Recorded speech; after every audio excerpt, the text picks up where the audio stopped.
আল্লাহু তাআলা থেকে বর্ণিত, তিনি বলেন, রাসূল সাল্লাল্লাহু আলাইহি সাল্লাম বলেছেন, দিরহামুর রিবা ওয়া ইয়াকুলু রাজুল ওয়া হুয়া ইয়ালামু সাদ্দু মিন সিত্তাতি সালাসিনা জিনিয়া।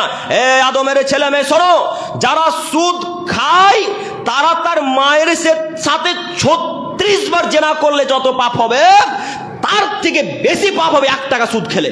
বলেন কিভাবে বলবো আপনাকে হাদিস? এই হাদিস বলতে মাঝে মাঝে লজ্জা পাই যে এই জাতির সামনে কথা কিভাবে বলবো, এত নোংরা কথা কিভাবে বলবো? কেউ মায়ের সাথে জেনা করতে পারে? কেউ মায়ের সাথে থাকতে পারে? কেউ থাকতে রাজি নয়। আল্লাহ নবী বলছেন, এই আদমের ছেলে মনে রাখো, ওই যে ইহুদি খ্রিস্টানেরা পাপ করতে করতে করতে করতে করতে করতে তার মায়ের সাথে জেনাতে লিপ্ত হয়েছিল। ইহুদি খ্রিস্টানেরা জেনা করতে করতে করতে পাপ করতে করতে করতে তারা তার মায়ের সাথে জেনাতে লিপ্ত হয়েছিল।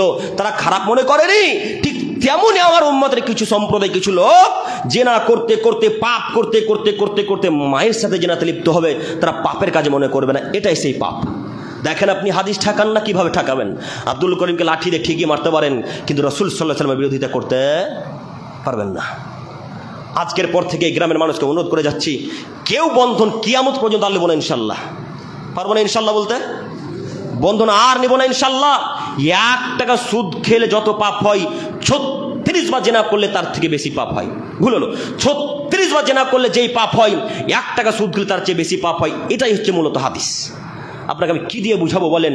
সম্মানিত মুরব্বী সাহেব, সম্মানিত যুবক ভাই, আপনাকে বোঝাচ্ছি আমি, আপনি আজকের পর থেকে আর লোন নেবেন না, আজকের পর থেকে আর বন্ধন নেবেন না। দরকার হলে, প্রয়োজন হলে ভিক্ষা করে সংসার চালাবো, কিন্তু লোন নেব না ইনশাল্লাহ। পারবো না ইনশাল্লাহ বলতে? পারবো না ইনশাল্লাহ বলতে? এই যে যুবক ভাইরা, আপনাদেরকে বলছি, আজকের পর থেকে আর লোন নিব না। যেই লোনটা নিয়েছি এটা আমি গিয়ে শোধ করবো, আমার স্ত্রী যাবে না ইনশাল্লাহ। মনে থাকবে ইনশাল্লাহ। আমার স্ত্রী যাবে না, আপনি যাবেন। আপনার স্ত্রী কখনো কোনো পরপুরুষের সামনে যেতে পারে না। এটাই মূলত শরীয়ত।